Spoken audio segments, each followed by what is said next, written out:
I never thought my life would turn on something as simple as a large pepperoni pizza. Name's Jack Carter. 40 years old, 6'2", broad shoulders that carried a dozen years in the Marines, and another dozen in construction. I've never been the kind of guy who looks for drama. I like simple things: cold beer, a good football game, and quiet evenings with my wife, Lisa. At least, I used to like those evenings. I guess you could say it started on a Thursday. Thursdays were always pizza nights at our house. Lisa liked to keep it easy before the weekend.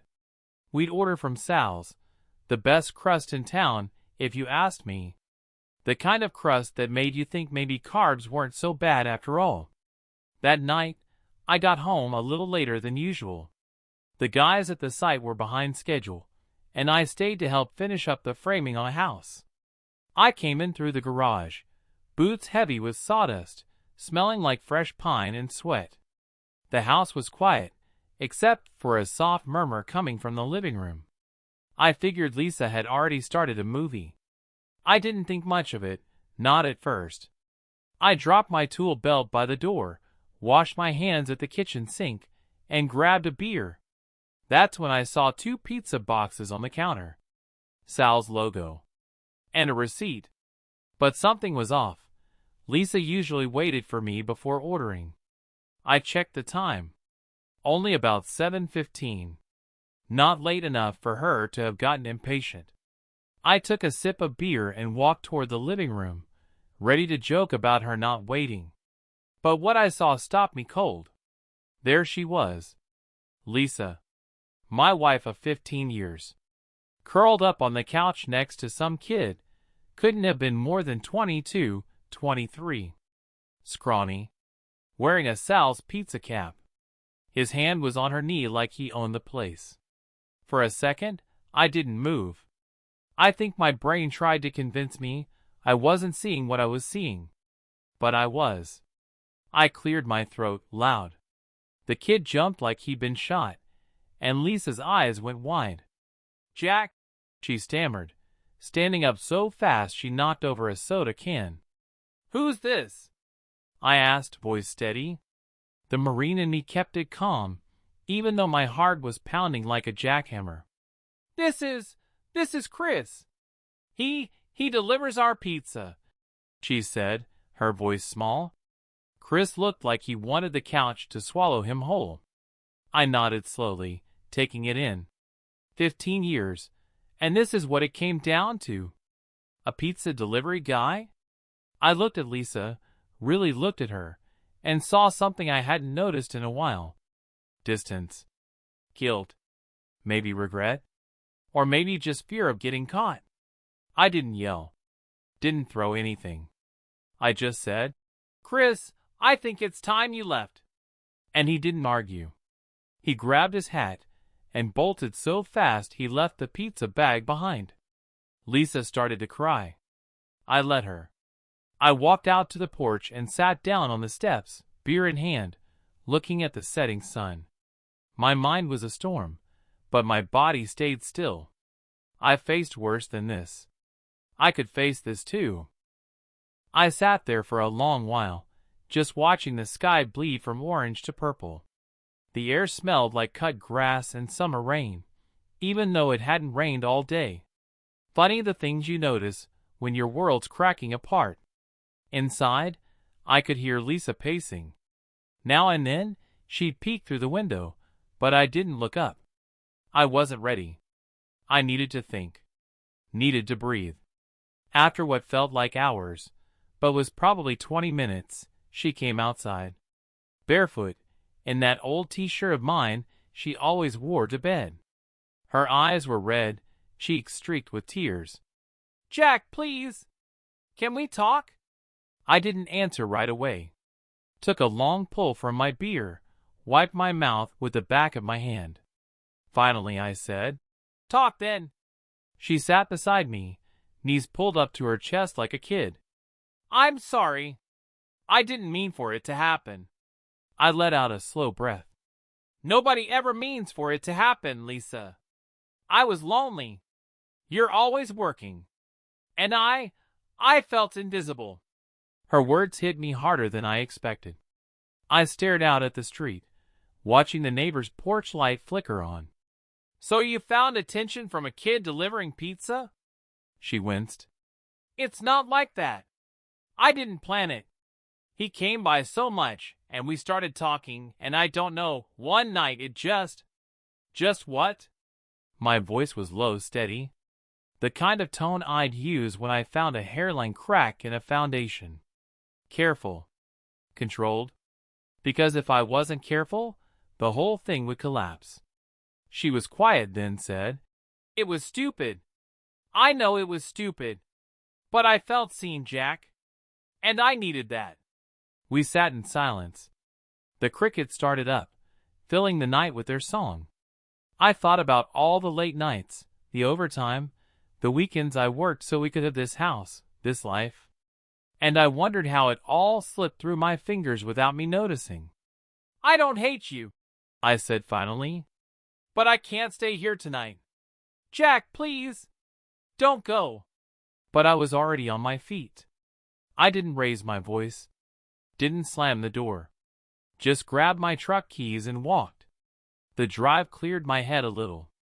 The hum of the engine, the familiar feel of the steering wheel beneath my hands, it grounded me. I ended up at an old fishing spot by the lake.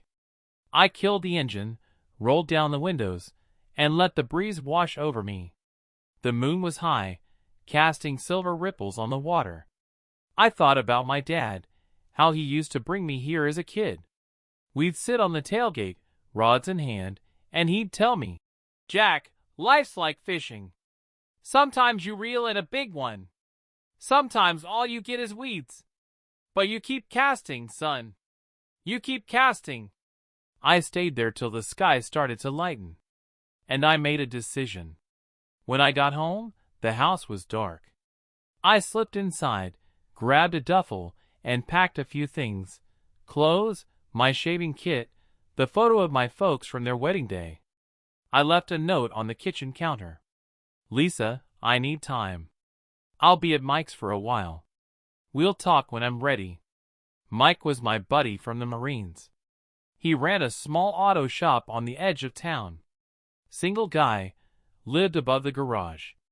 He'd always said I could crash there if I ever needed to. I figured now was as good a time as any. When I pulled up to his place, the sun was rising. Mike was already out front, hosing down the concrete. He saw my truck, raised an eyebrow. Jack? You okay? I killed the engine, climbed out. Not really. Got a spare couch? He shut off the hose. For you? Always. Days turned into a week. Mike didn't ask questions, and I didn't offer much. I helped out at the shop, kept busy. There was something satisfying about fixing engines, problems that had solutions, parts that fit where they were supposed to. At night, I'd sit out back, sip a beer, and think. About Lisa. About me. About how two people who once swore forever could end up here. She called a few times. Left messages. I listened, but I didn't call back. I wasn't ready. I needed to figure out what came next. Not just for us, for me. One evening, Mike came out with 2 beers and sat beside me. You know, man, you're handling this better than most would. I shrugged. What good would it do to lose my head? Won't change what happened. He nodded. Still, you're stronger than you think. I appreciated that. But I didn't feel strong. I felt tired. Worn thin. You gonna go back? He asked gently. I don't know, I admitted. Part of me wants to. Part of me can't imagine it. He clapped a hand on my shoulder. You'll figure it out. You're Jack Carter. You always do. I wanted to believe that. One night, about 2 weeks in, I found myself driving by the house. I don't know why. Maybe to see if she'd moved on. Maybe just to see if the place still felt like home. The lights were on. I saw her silhouette in the window, folding laundry. Simple, domestic. like nothing had changed. But everything had changed. I didn't stop, just kept driving. But that image stayed with me. And in that moment, I realized something. I didn't want revenge. Didn't want to punish her. I wanted peace. For both of us. The next morning, I woke up with a clearer head than I'd had in weeks. Maybe it was seeing the house again. Or maybe it was just time. Mike handed me a coffee as I came down from the loft. "You look like a man on a mission." "Yeah," I said, taking a sip. "I think I am." He didn't ask what that mission was. Mike was good like that. He knew a man had to work things out on his own. I spent that day at the shop, wrenching on an old Ford pickup. It reminded me of the one my dad used to drive. The work felt good, honest. My hands, calloused from years of labor, found a rhythm. And as I worked, I thought, what kind of man did I want to be when this was over? I didn't want to be bitter. Didn't want to carry this weight forever. I'd seen what bitterness did to guys after the Marines. It ate them up inside, left them hollow. No. I wanted to be the man my dad raised. The man who kept casting, no matter how many weeds he pulled in. That night, I called Lisa. She answered on the first ring. "Jack?" "Yeah. It's me." There was a long pause, like she didn't know what to say. Finally, she whispered, "I've missed you." I closed my eyes, leaning against the hood of my truck, the metal cool under my arms. "Lisa, we need to talk. Face to face." "Okay. Whenever you want." "Tomorrow," I said. "After work. I'll come by." The next day crawled by, but when the clock finally hit 5, I cleaned up, changed into a clean shirt, and drove home. Home. Funny how a word could feel so strange all of a sudden. Lisa was waiting on the porch when I pulled up. She looked nervous. Hair pulled back, hands clasped in front of her, like she was bracing for impact. I got out, walked up the steps, and nodded. "Can we sit?" She nodded, leading the way inside. We settled at the kitchen table. The same table where we'd shared 1,000 meals, laughed over bad movies, planned vacations we never took. For a while, neither of us spoke. The silence was thick, but not angry. Just heavy. Finally, I broke it. "Lisa, I've had a lot of time to think. About us. About what happened." Her eyes filled with tears. "I'm so sorry, Jack. I hate what I did. I hate that I hurt you." "I know," I said softly. "But we can't change it." She wiped her eyes. "Do you want a divorce?" The word hit like a gut punch. I'd thought about it, sure. But hearing it out loud made it real. "I don't know," I admitted. "What I do know is, I don't want to stay stuck in this place. I don't want to live the rest of my life angry. That's not who I am." She reached across the table, but I didn't take her hand. "Not yet." "I'll do anything, Jack. Counseling. Whatever it takes. I'm willing to try," I said. And I meant it. "But I need time. We can't just sweep this under the rug." She nodded. "Whatever you need." The weeks that followed weren't easy. We started going to counseling. Sat on a worn couch in a quiet office while a kind-eyed woman helped us talk through the mess. It was hard. Harder than I thought it'd be. But with each session, I felt like I was getting stronger. Like we both were. I started running again, too. Early mornings before work. The sound of my feet on the pavement, the cool air filling my lungs, it reminded me I was alive. Reminded me I could move forward. Lisa started volunteering at the community center. Said it helped her feel useful. I think it helped her heal too. And slowly, inch by inch, we started to find our way back to each other. Not like before. Not the same. But maybe stronger. More honest. One evening, About 3 months after that night on the porch, we sat outside together, watching the sunset. I had my arm around her shoulders, and she leaned into me. "I'm proud of us," she said quietly.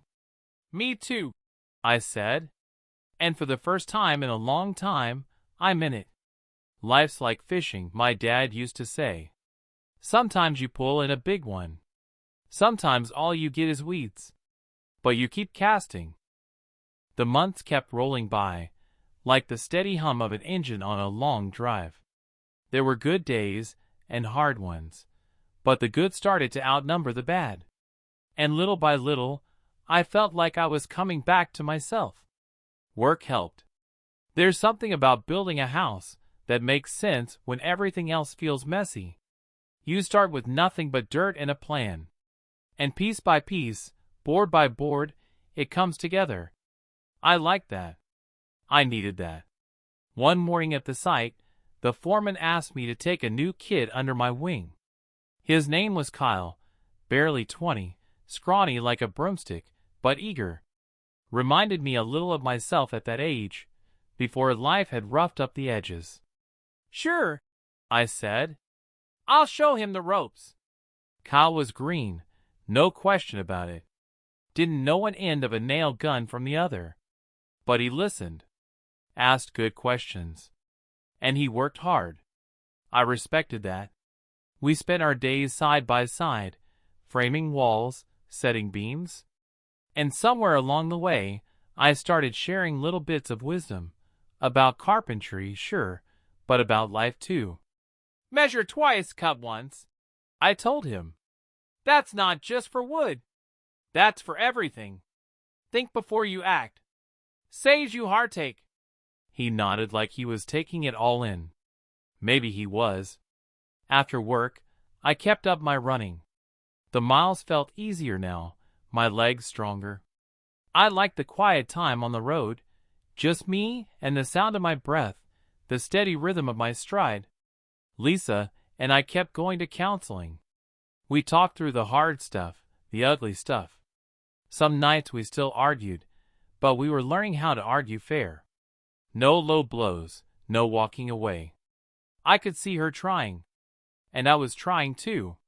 One night, after a long session, we sat in the truck outside the counselor's office. Neither of us said much at first. The radio played soft in the background, some country song about second chances.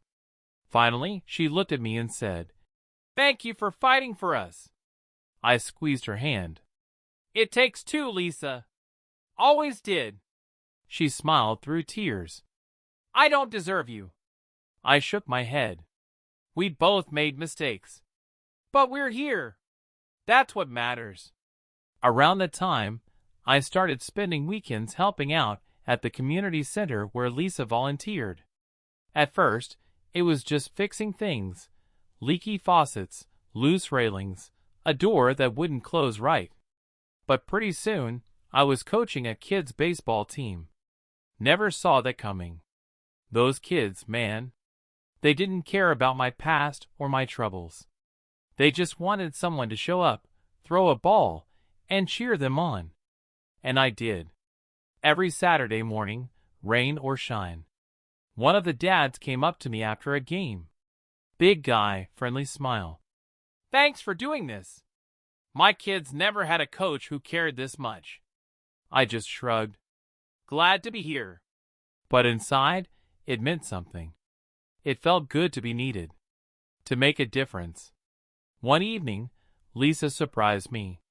We were sitting on the porch, watching the fireflies come out, when she handed me an envelope. "What's this?" "Open it," she said, smiling. Inside was a brochure for a cabin up in the mountains. A weekend getaway. Just the two of us. I thought maybe we could have a fresh start. Somewhere new. Just for a few days. I looked at her, really looked at her. And I saw the woman I'd fallen in love with all those years ago. The woman I was learning to love again. "I'd like that," I said. The cabin was perfect. Small, cozy, with a porch that overlooked a lake so still it looked like glass. We spent our days hiking, fishing, sitting by the fire. No distractions. Just us. One night, we sat out on the porch, a blanket around our shoulders, watching the stars. "Jack," she said softly, "do you think we'll make it?" I thought about it. About all we'd been through. About how far we'd come. "I think we already are," I said. "One day at a time." She rested her head on my shoulder. And in that moment, I knew we were going to be okay. When we got back from the cabin, I felt like I'd hit the reset button on my life. The air smelled sweeter, the colors seemed brighter, like I'd been living in black and white for months, and someone finally turned the color back on. Lisa and I fell into a rhythm again, but a new one this time. No more going through the motions. We made time for each other. Dinners at the table instead of in front of the TV. Walks after work, hand in hand like we used to. Little things that felt big because they meant we were choosing each other every day. And I kept showing up at the community center. Those kids on the ball team had gotten under my skin in the best way. Some of them didn't have dads at home. Some didn't have much of anything. But out on that dusty field, they could just be kids. And I could be the kind of man they could count on. One Saturday after practice, Kyle, the kid from the job site, showed up at the field. "Coach Carter," he called, grinning. "Thought I'd see what you're like off the clock." I laughed. "You just here to see me strike out?" He shook his head. "Nah. Wanted to ask if you'd help me with something. I'm thinking about night school. Getting certified so I can move up at the company. Figured you'd know the ropes." I clapped him on the back. "Proud of you, kid. Let's sit down and make a plan." That's the thing about helping people. It fills up the empty spaces in you. Makes you stronger without you even realizing it. Lisa noticed the change in me. One night, we were sitting on the back steps, watching the sun dip behind the trees. She leaned against me and said, "You're different, Jack. Lighter. Happier." I thought about it. "Guess I had to let go of a lot of weight I didn't even know I was carrying." She nodded. "I'm glad. I like seeing you like this." I kissed the top of her head. "Me too." Things weren't perfect. No life ever is. We still had hard days. Days where the past tried to sneak back in, whisper doubts in our ears. But we faced those days together. Talked it out. Gave each other grace. And kept moving forward. That fall, the community center asked if I'd help with a big project, renovating an old wing of the building so they could open a youth workshop. A place where kids could learn trades, build things with their hands, see what they were capable of. I didn't even have to think about it. "I'm in," I said. "Let's build something that lasts." And we did. Every Saturday, a crew of volunteers came together, pounding nails, sawing boards, painting walls. Kyle showed up too, putting in hours even after long shifts at work. When we finished, we held a little ribbon-cutting ceremony. The kids cheered, parents clapped, and for the first time in a long time, I felt like I was exactly where I was meant to be. One evening, Lisa and I walked through the workshop, hand in hand. The tools gleamed on their racks, the wood smelled fresh, and the room was filled with possibility. "You built this, Jack," she said softly. "We built it," I corrected her. "All of us." But deep down, I knew she meant more than just the room. She meant the life we were rebuilding, one piece at a time. Stronger than before. Wiser. More honest. And as we stood there, I realized something. I hadn't just forgiven her. I'd forgiven myself, for the times I'd let work come first, for the moments I checked out instead of tuning in, for not seeing how lonely she'd been. That's the thing about forgiveness.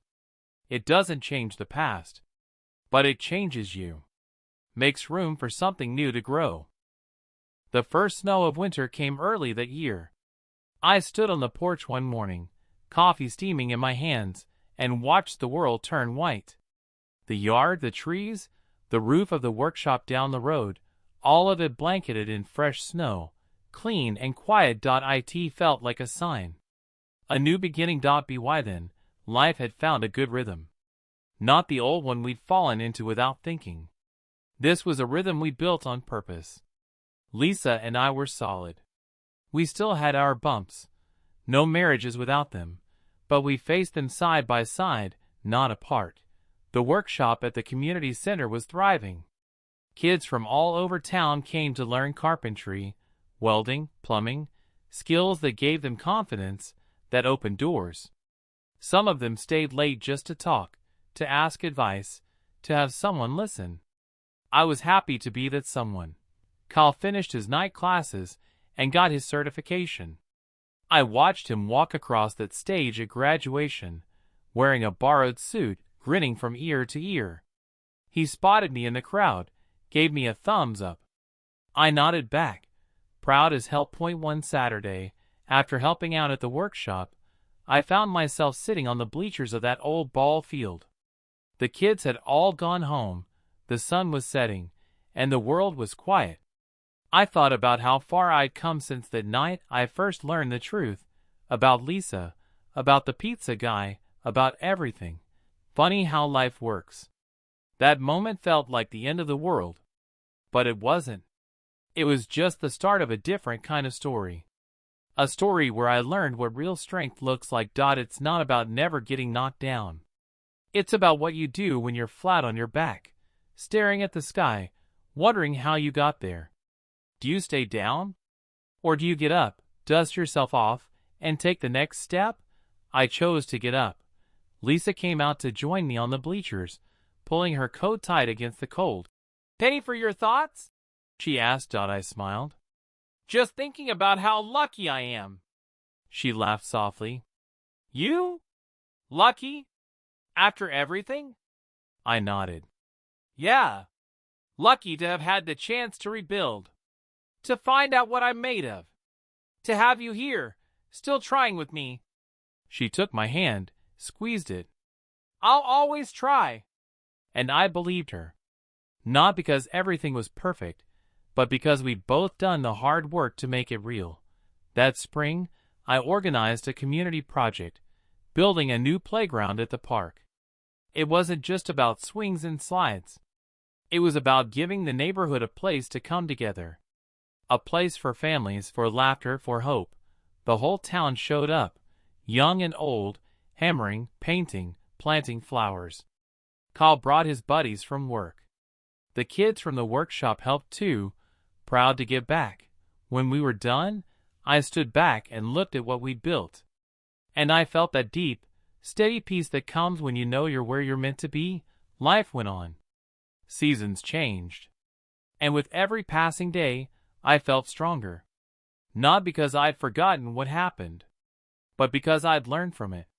Grown from it. I learned that real strength isn't in your fists or your muscles. It's in your heart, in your choices, in your willingness to forgive, to fight for what matters, to keep casting even when all you pulled in so far is weeds. I still think about my dad sometimes, standing by that lake, showing me how to fish. I think he'd be proud of the man I turned out to be. And as I sit on this porch, coffee in hand, watching the sun rise over a town I've come to love in a new way, I know one thing for sure. No matter what life throws at me, I'll keep casting.